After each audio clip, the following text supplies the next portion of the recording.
السلام علیکم ورحمۃ اللہ وبرکاتہ۔ ایک عربی کو کہا گیا کہ تم مر جاؤ گے۔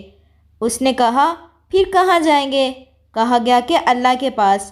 عربی کہنے لگا آج تک جو خیر بھی پائی ہے اللہ کے ہاں سے پائی ہے، پھر اس سے ملاقات سے کیا ڈرنا؟ کس قدر بہترین حسن ظن ہے اپنے اللہ سے۔ ایک بزرگ سے پوچھا گیا کہ آپ کسی ایسے شخص کو جانتے ہیں جس کی دعا قبول کی جاتی ہے؟ بزرگ نے جواب دیا نہیں، مگر میں اس کو جانتا ہوں جو دعائیں قبول کرتا ہے۔ کیا ہی بہترین حسن ظن ہے۔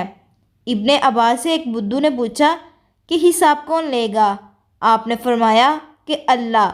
رب کعبہ کی قسم، پھر تو ہم نجات پا گئے۔ بدھو نے خوشی سے کہا کیا ہی بہترین حسن ظن ہے اپنے رب سے۔ ایک نوجوان کا آخری وقت آیا تو اس کی ماں پھوٹ پھوٹ کر رونے لگی۔ نوجوان نے ماں کا ہاتھ پکڑ کر سوال کیا کہ امی جان، اگر میرا حساب آپ کے حوالے کر دیا جائے تو آپ میرے ساتھ کیا کریں گی؟ ماں نے کہا کہ میں تجھ پر رحم کرتے ہوئے معاف کر دوں گی۔ اماں جان، اللہ پاک آپ سے بڑھ کر رحیم ہے، پھر اس کے پاس بیچتے ہوئے یہ رونا کیسا؟ کیا ہی بہترین گمان ہے اپنے رب کے بارے میں۔ اللہ پاک نے حشر کی منظر کشی کرتے ہوئے فرمایا ہے اور اس دن آوازیں دب جائیں گی رحمان کے سامنے۔